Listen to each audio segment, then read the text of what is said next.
Canucks fans, welcome back to another episode of Canucks Conversation, brought to you by Bet365. We're coming to you from the Pacific Toyota Dealer Studios. Visit shoptoyota.ca or visit your local Pacific Toyota dealer today. My name is Dave Quadrelli. I am joined by Harman Dial. We thought we were going to have to talk about the Nashville Predators, but instead we are talking about a trade. The Vancouver Canucks have acquired forward Lucas Reichel from the Chicago Blackhawks in exchange for a 2027 fourth round pick. Reichel, 23-year-old winger, can play center, hasn't done it much. Has scored 2 goals and 4 points on the year in 5 games. Now we're going to give some context that most of those points came in one game, and we're going to talk about that in a second. But Harman, your initial reaction to the Canucks acquiring Lucas Reichel?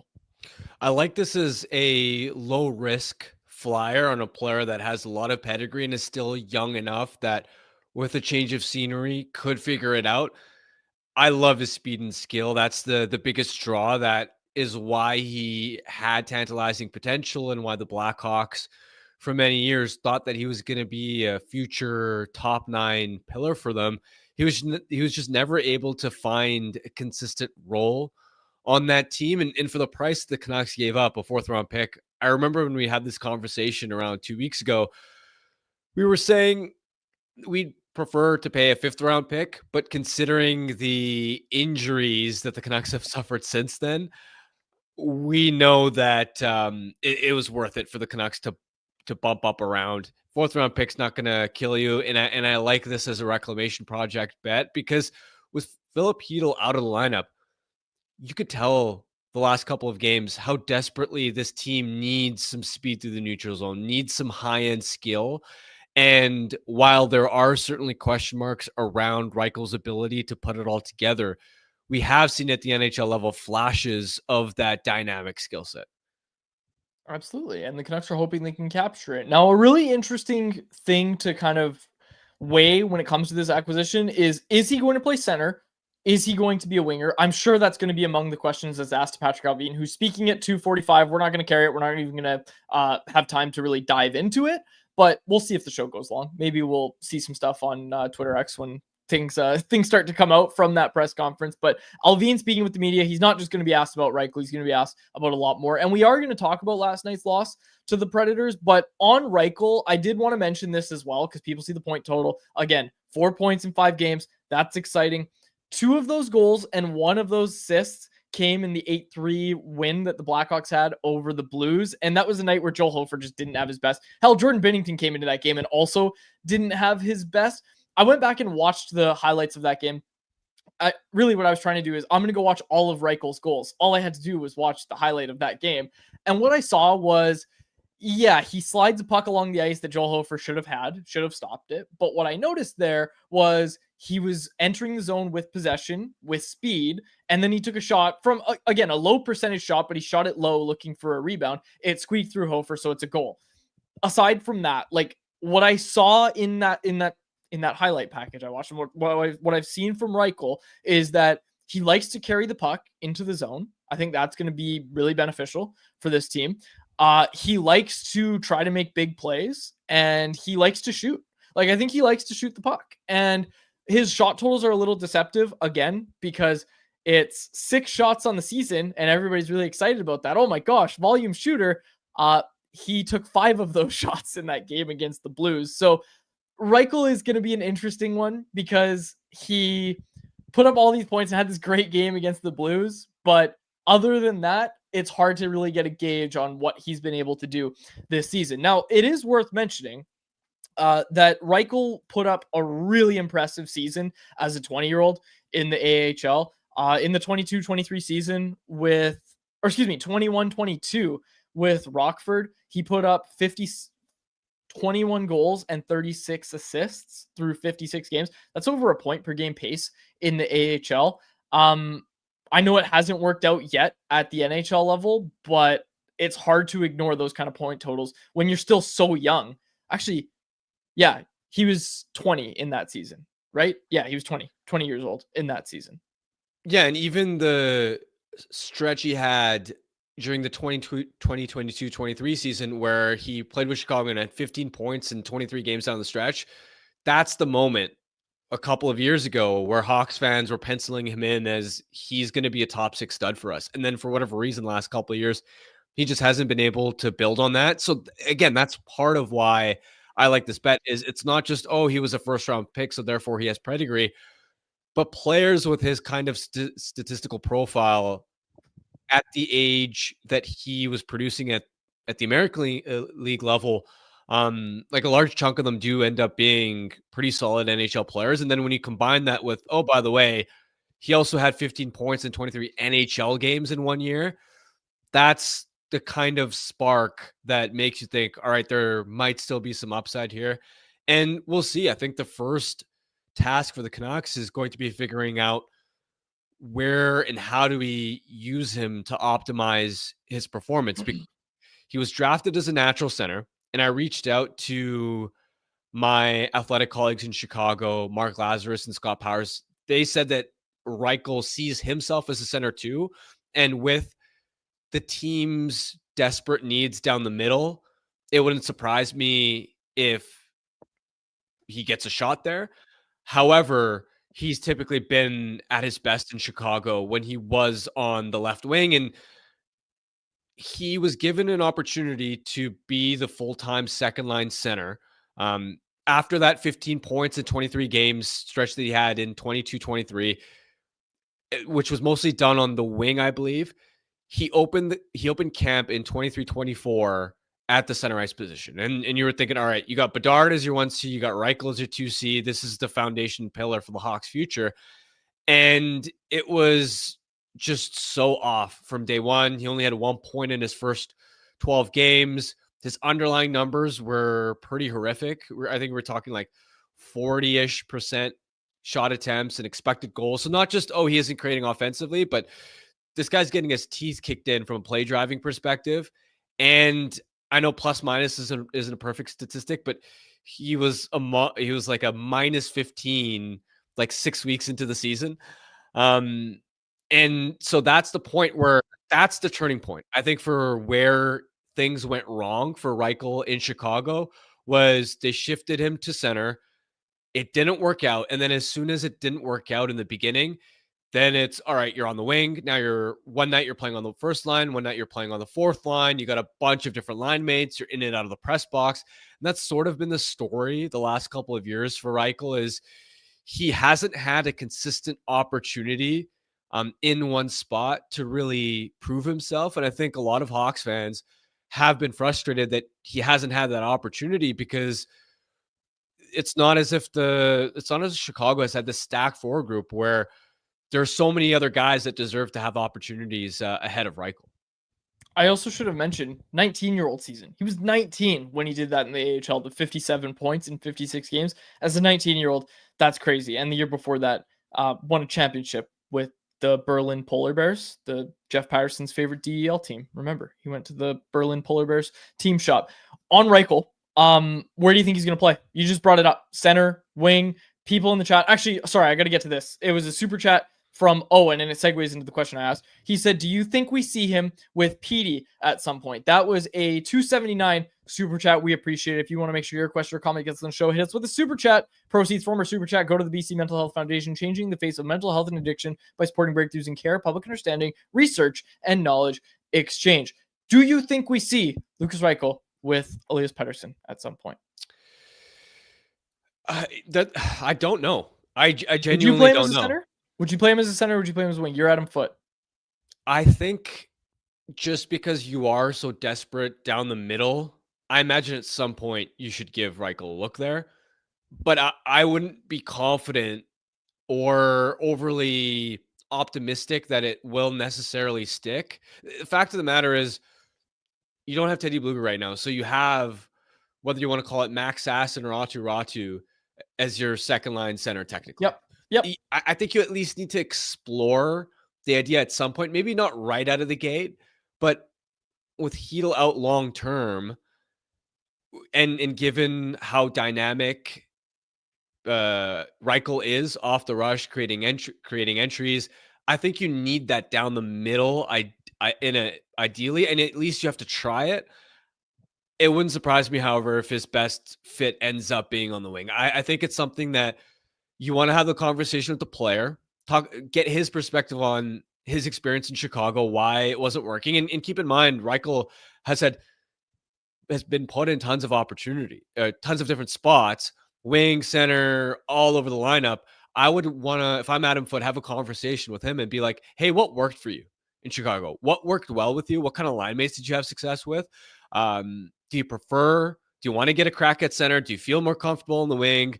If we are playing you at center ice, considering you're a smaller guy, do you feel comfortable with the defensive responsibilities and demands that are involved with that position?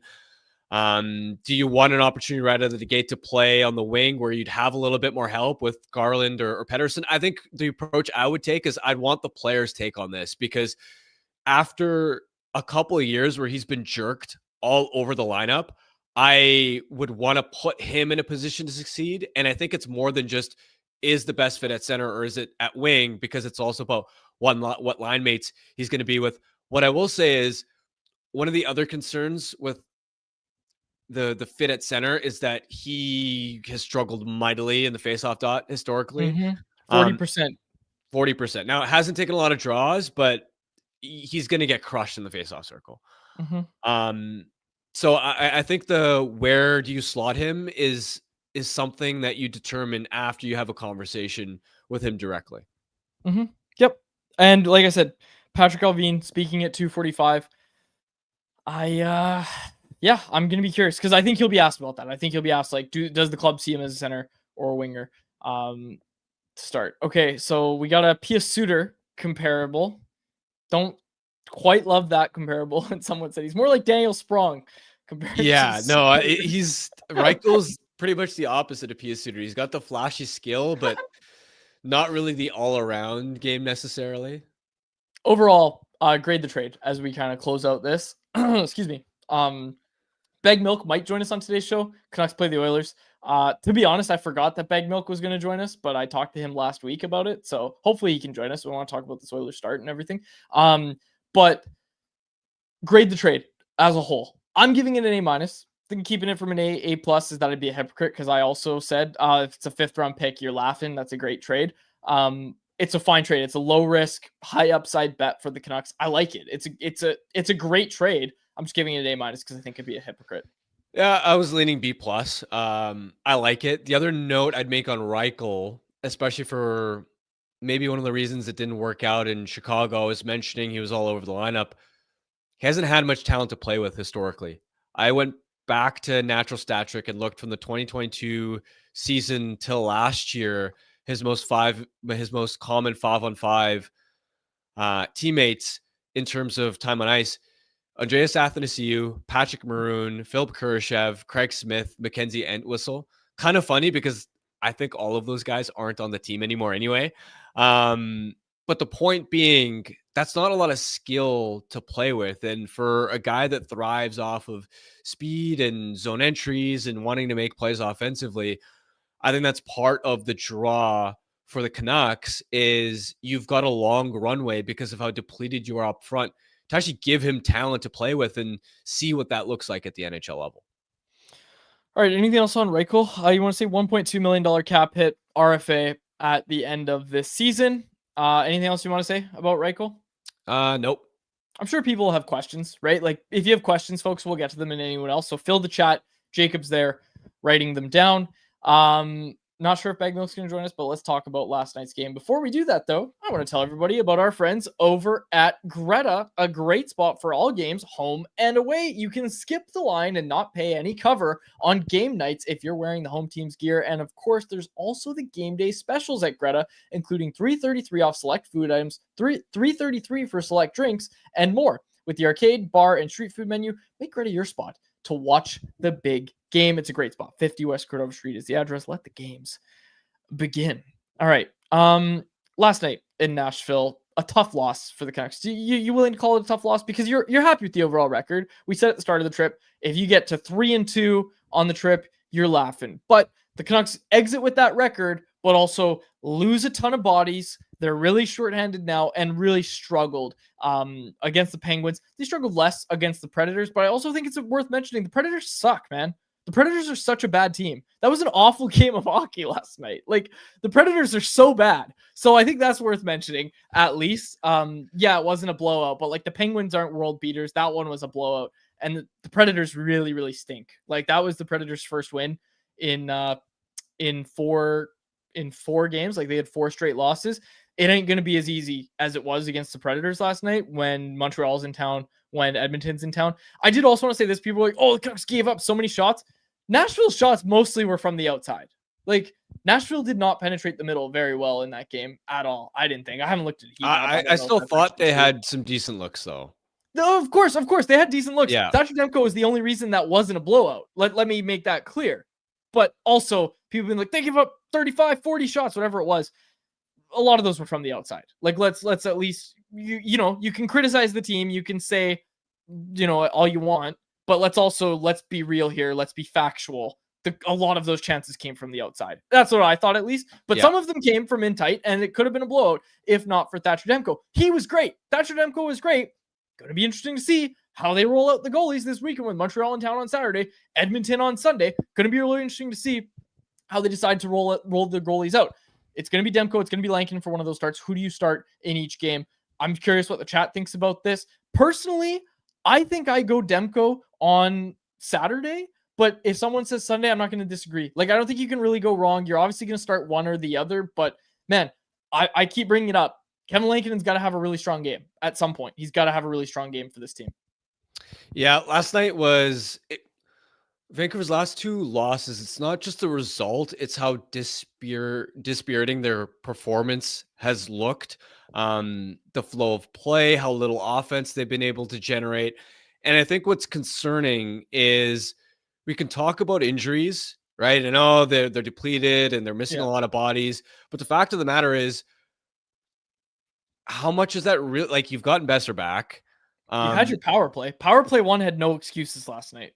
And now credit to the Preds PK, because I thought they executed unbelievably well, but no doubt Vancouver's power play did not react to that pressure very well. But my overall point being, let's be honest, at this point, even if Hedl does come back at some point, you can't rely on him. Like, you can't picture this Canucks season with the idea that Hedel's going to play a significant number of games, because even if he does come back, we're all going to be worried about one more knock, and he could be in the exact same position he is right now. So if we look at this Canucks lineup, even if it's healthy, minus Filip Hedl, it's a group that doesn't have a lot of offensive juice to it, right? You get Teddy Bluger back, you get Jonathan Lecker-Mackey back, you get Nils Höglander back. How much better is this forward group really? Yep. I think that's part of the concern. Only getting 13 5-on-5 shots on goal against the Predators, and not really having much juice against the Penguins either. And I understand it, right? Tail end of back-to-back, you're pretty tired, but it just feels like this team desperately lacks high-end offensive skill. And I thought it was interesting in the first period where the Canucks, they actually had significantly more offensive zone time than the Nashville Predators. The broadcast flashed the offensive zone possession statistics for both sides, and yet I think the shots were something to the tune of 12 to 2 in favor of Nashville. I think that's part of the issue for the Canucks as well, is they've had some offensive zone time, but they don't have the high-end skill and speed to actually get to the inside and translate that into shot quality either. And when they do get looks, they're missing the net.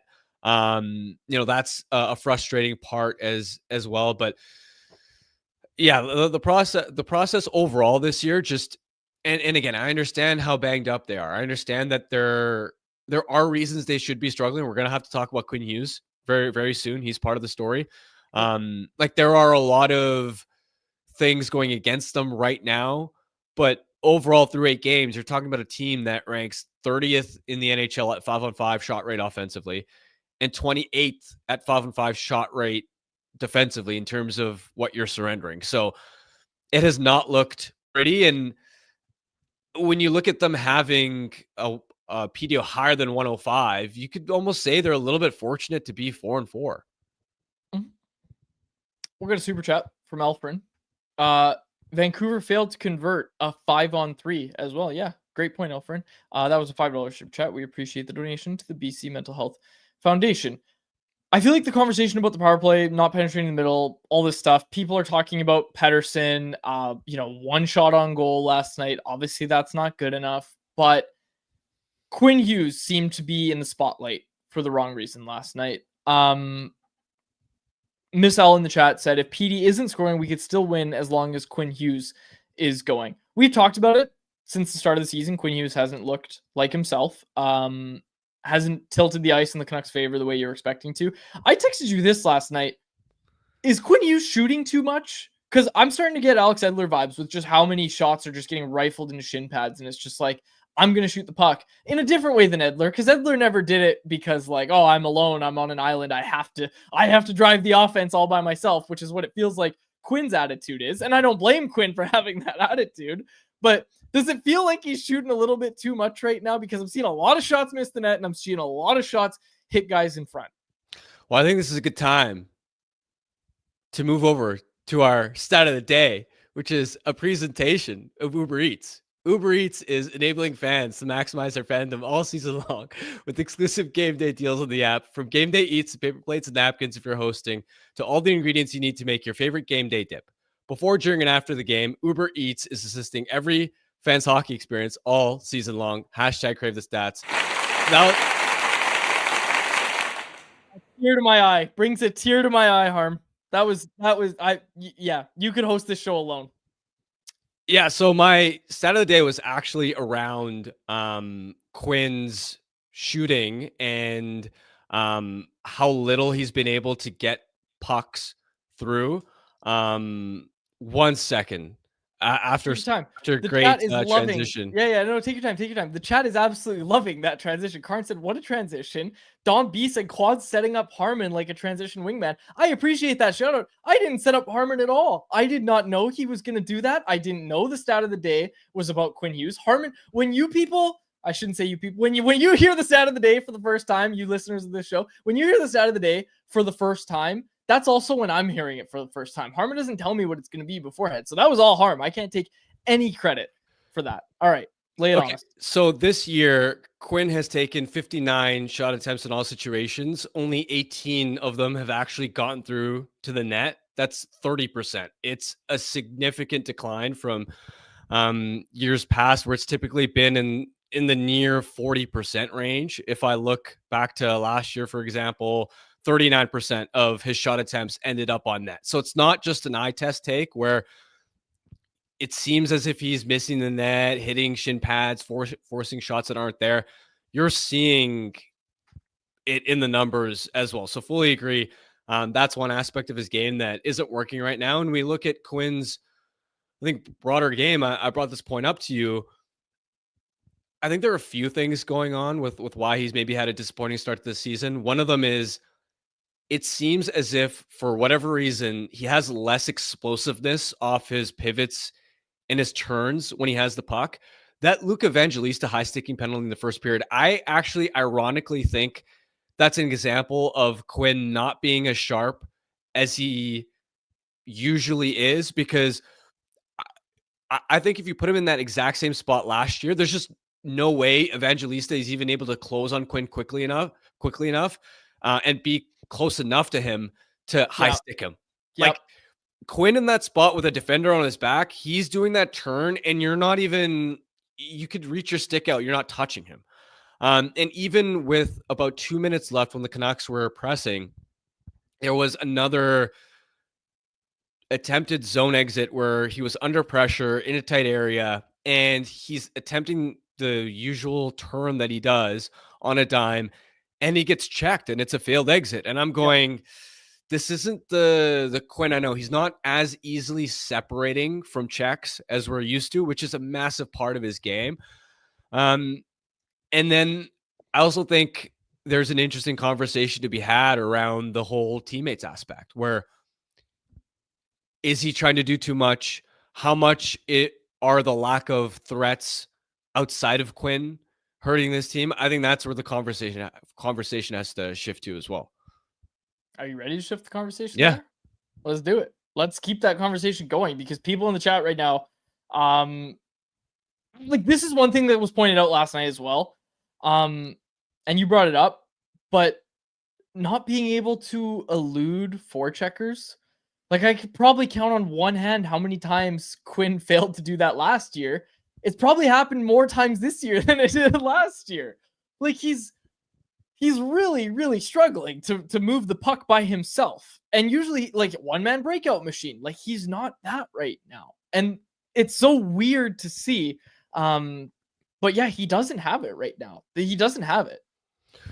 And I've seen a lot of conversations around Quinn looks like he's trying to do too much all by himself. And he does Yeah. look to me like a player that doesn't fully trust the rest of his team to make plays when they need to press for offense.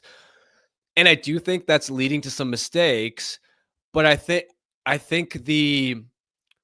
I'm not sure that the alternative would result in the team creating a lot more offense as a five-man unit in that alternate scenario. And I think there was a third period shift, which is really telling for why Quinn has maybe been trying to take on too much by himself, where Quinn was at the end of a shift. It's about midway through the third period. Canucks are obviously down a goal. Quinn's near the end of his shift, and he's regrouping in the neutral zone. And I was curious, is he going to try and make one more dash to create something offensively, or is he going to spin off, get to the red line, chip it in, and go off for a change? He does a spin, and then he has an option to either try and take defenders on and drive an entry all by himself, or kick it out to Elias Pettersson on the wing. Quinn decides to kick it out to Elias Pettersson on the wing, right by the offensive blue line. And Quinn continues sort of like times his off puck movement. Wants to give and go. He wanted to give and go. Like he's thinking, like I'm at the end of my shift, but let's still create something. Yeah, let's go. PD accepts that pass, takes about one stride in, falls over, gets checked. It's a Nashville counterattack the other way, and Marcus Pettersson ends up taking a penalty. And so put yourself in Quinn Hughes' situation for a second. One of the few times that you defer to your teammates, they can't make a play. And it's not just that they can't make a play, they turn it over and it results in your team being shorthanded. So like as much as, yes, Quinn does need to maybe use his teammates a little bit more, like how is he going to have any confidence in his teammates right now? There is nobody on this team that can reliably create give and goes with him right now, that can reliably play off of him. And I also think that the lack of weapons around him is becoming a bigger and bigger issue, where, yes, we knew last year he was really the only player that was dangerous offensively. But I think if you're an opponent trying to pre-scout the Canucks, it was still a little bit different, because at the start of the year, you had JT Miller, who was coming off a 100-point season. And Pettersson, yeah, he'd struggled in the second half of the playoffs, but he was still coming off overall an 89-point season. So you still had a couple of centers where Quinn was almost always going to be on the ice with one of JT or PD. And I think at that time, if you're pre-scouting the Canucks, especially earlier in the year, you still have to give a little bit of respect to those guys. Whereas what was one of my first observations after the season opener against Calgary was, oh my God, the Flames were ready to double and triple team Quinn all over the ice. They were cheating over the weak side winger. Yep. They would rather they just want Quinn to get rid of the puck. And it's like they don't even respect any of the other players on the ice. And I think that's a reflection of JT's gone now, who is your number one center. And just overall, Pettersson is coming off a 45-point season. So he doesn't command the same respect that he even did at the start of last year when he was still coming off an 89-point season. I just think if you're scouting the Canucks, it's a very simple game plan that just hound Quinn, have multiple guys on him at once, force him to get rid of the puck, even if it means giving extra time and space to other players.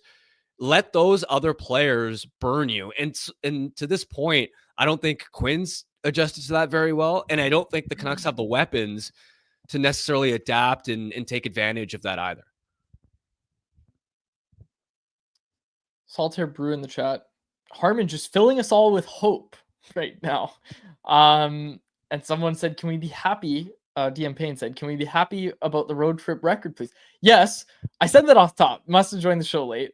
Happy with the record, but also realistic that those wins came before all these injuries, and the team looked a little bit better when they didn't have these guys absent from the lineup. So again, it's not over by any means. Like, that's not what we're saying, but you can't roll a center crew of Elias Pettersson, Aatu Ratu, Max Aston, and Nils Amon. You can't do that for long.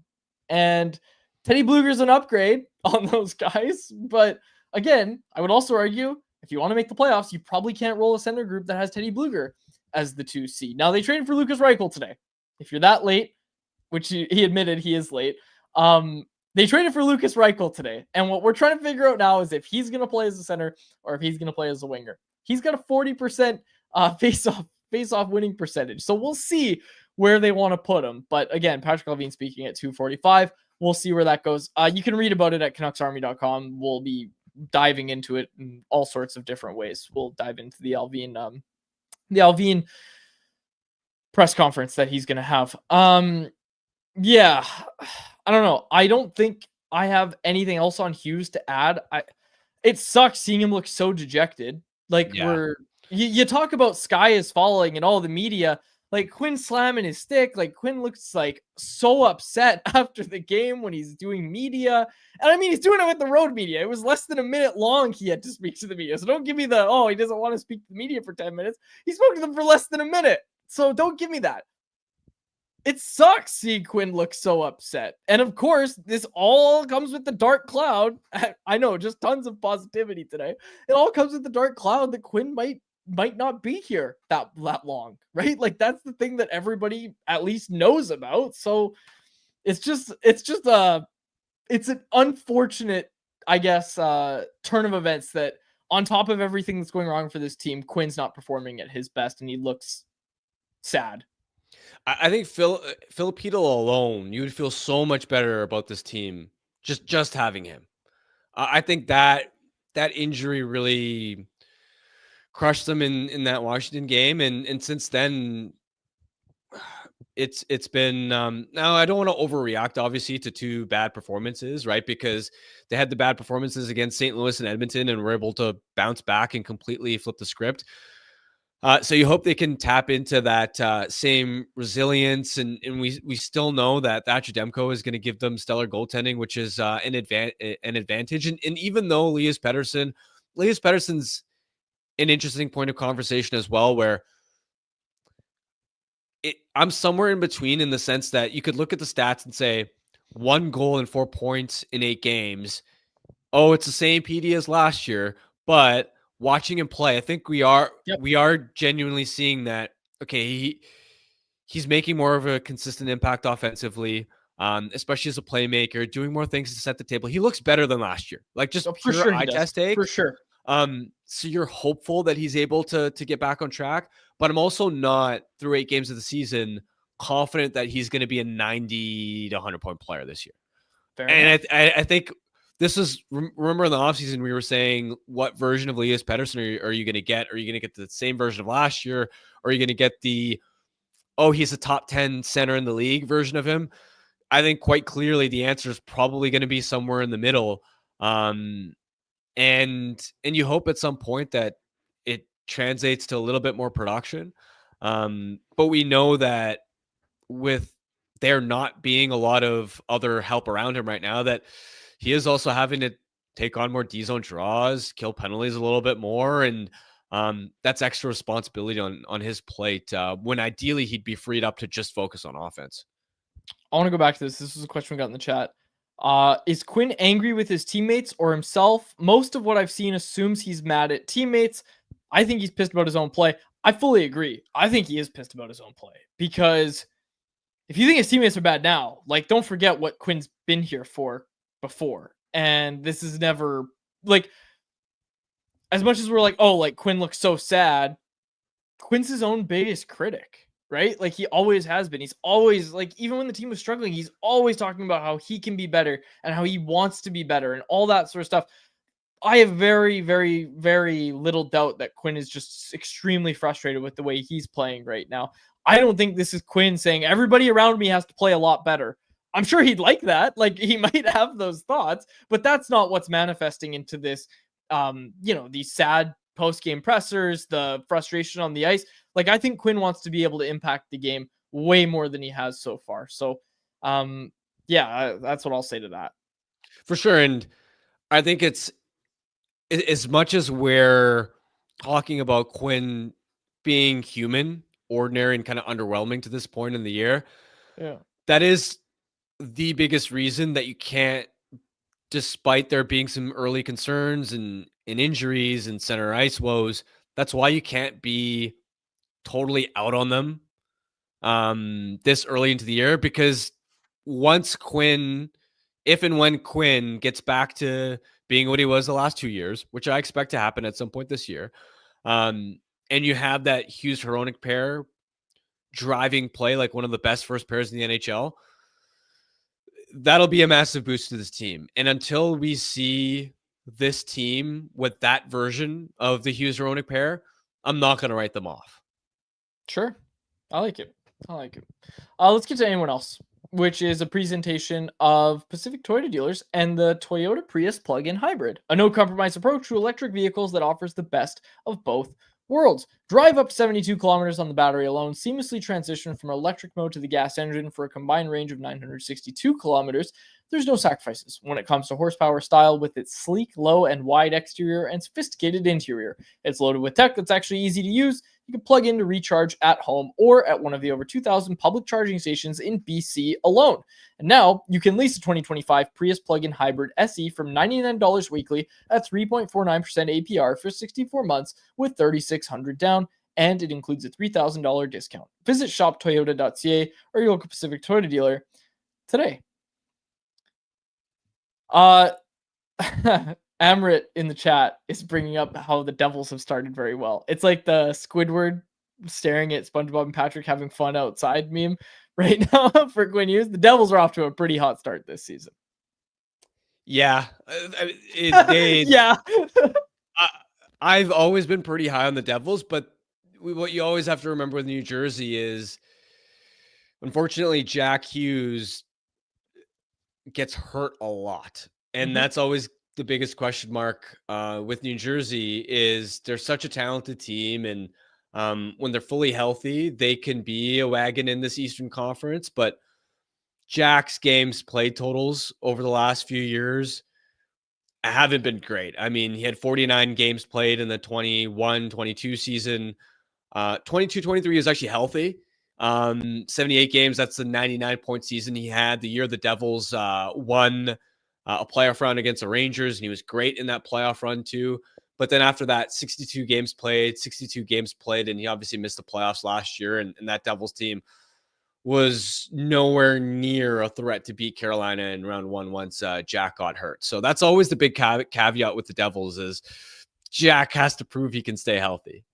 Amrit in the chat again says, Jack Hughes gets a hattie while we celebrate Petey winning a face-off. All right. We're not doing this today, folks. We're not doing this. I won't do it. People are throwing their Quinn Hughes trade proposals in the chat. Oh, come on. We're not doing this right now. Come on, folks. Come on. We're not doing it right now. We're not. Stop it. Talking about glass half empty. People think the media is negative. No, we're not doing it. We're not doing it.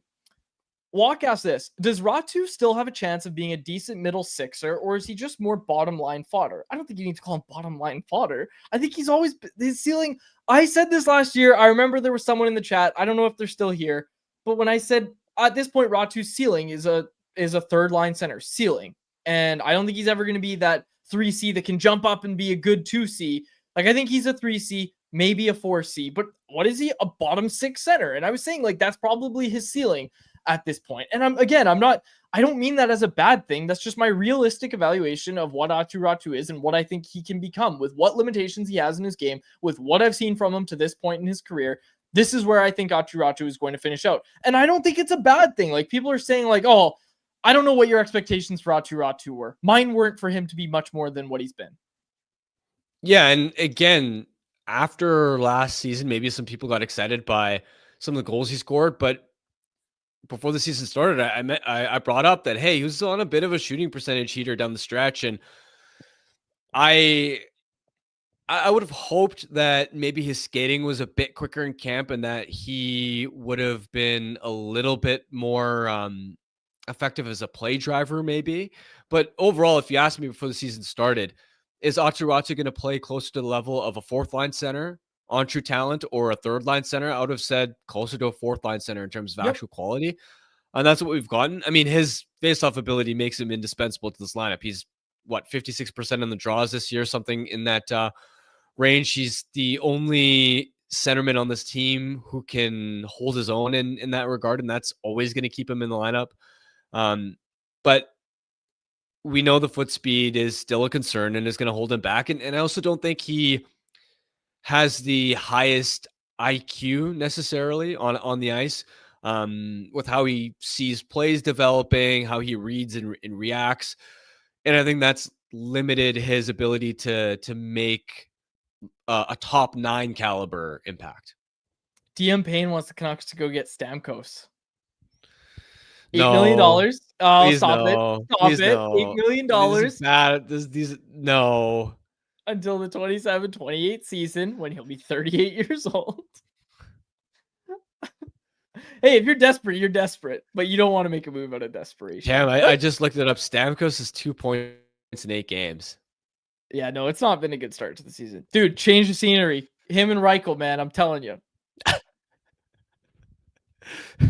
All right. Yeah. Okay, now I want to get to this. No, I don't. No, I don't. No, I don't. Why do people... Okay, no, we're good. Sorry. Someone just lost it in the chat. Oh, it's about Stamkos. Okay. Someone was like, no, so I thought the Canucks made a move. They made some sort of trade, so I quickly looked at my phone. But no, that's not what happened. Yeah. Dawson Mercer, S. Little Boston would like to know about Dawson Mercer. That's a player that the Canucks have liked before, that they've been connected to in the past. I think they made a real play at Dawson Mercer at one point. But yeah, do you like Dawson Mercer? I do, but why would the Devils give him up? This is, I think, the last time we talked about Dawson Mercer, how this conversation went. And he's off to a great start, 7 points in 7 games. Devils are first place. Why would you get rid of Dawson Mercer? Moving on. Johnny Canucks said, how long do they have to just...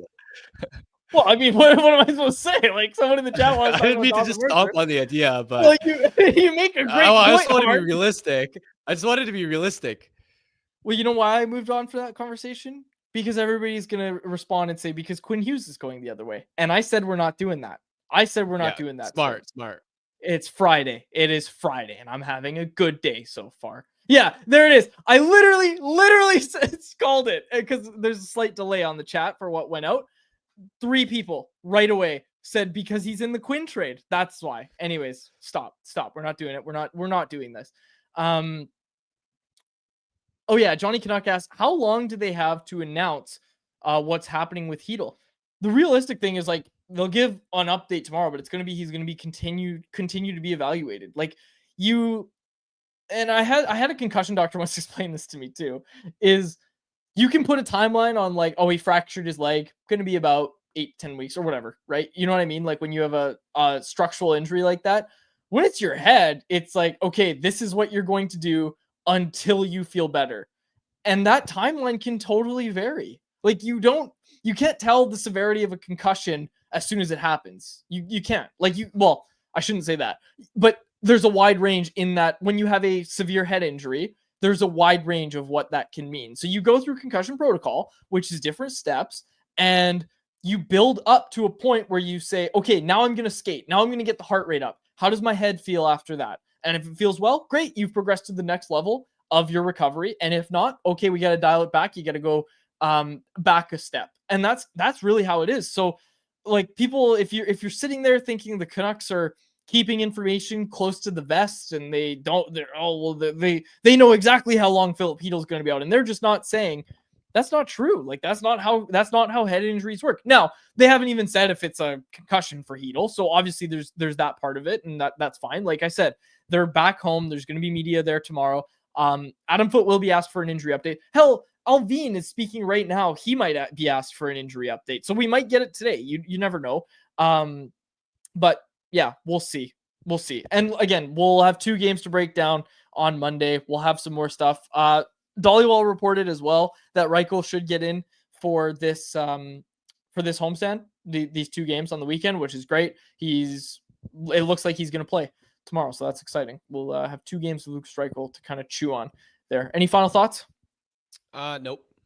Okay, let's get to our Bet365 bet of the day, which is brought to you by Bet365. We're not touching an NHL game. We're taking the World Series. That's right. We're taking the World Series today. Oh no! World Series game 1. It? Yeah, what's wrong with that? You gonna jinx the Blue Jays? No. As a salty Mariners fan? No, you know what? I'm warming up to the Jays. Bo Bichette's back at second base. That's the other thing. Like I watched so many Jays games this year. Like I've probably watched more Jays games than people who are like rooting for the Jays right now have watched. Like if you don't know who Richard Lovelady is, don't talk to me about your Jays fandom. I actually don't know who that is.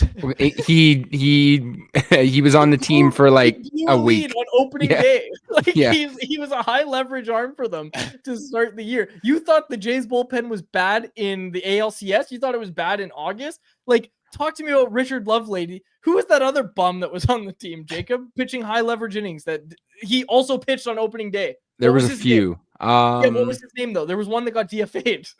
I'll remember it by the end of the segment. Give me a sec. I gotta This think. is my who the hell is Bobby McMahon moment. Who the hell is Richard Love? Whatever. Jacob Barnes. Jacob. That's who it was. Yes. Yeah. Again, he lasted like less than a week.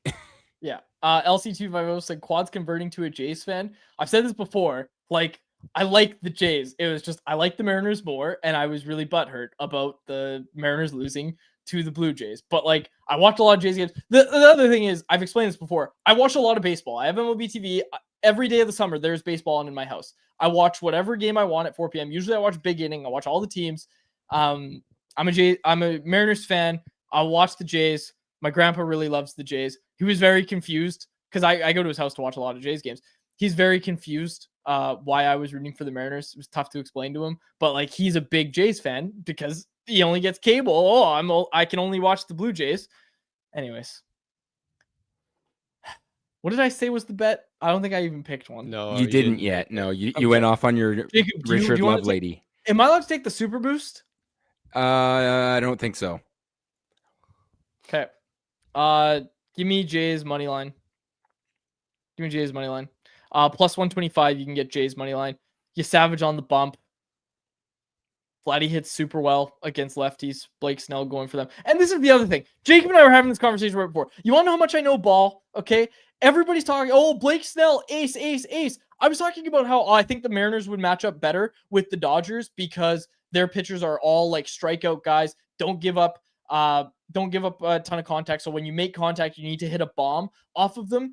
If there's one guy in that Dodgers rotation who you could kill by 100 paper cuts or 1,000 paper cuts rather, with a bunch of singles, it's Blake Snell. Blake Snell's whip was like over 1.2 and the Jays 1.255.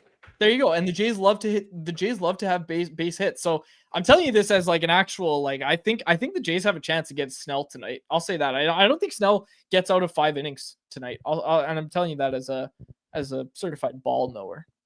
So anyway, where's your fantasy team in the Moj League standings right now again? Plus 125 odds. You can get the Jays money line. That was our bet of the day. It was brought to you by Bet365. Whatever your bet is, it's never ordinary at Bet365. Download the app and get on the game. Use the code NATION at Bet365. Must be 90 plus to play. If you choose to play, please play responsibly. Free PD EP40 fan in the chat said, how much caffeine is flowing through Quads at the moment? I'm glad someone noticed. I had an extra espresso today. I did. I was out. I got a haircut today and I said, you know what? I'm going to get myself another coffee. And I had another espresso. So twice as much caffeine as usual, for those wondering. But you know what? Sometimes you gotta. And I did it because, you know what? Lucas Reichel, you got a lot to talk about. You got to bring the energy. You got to bring the heat.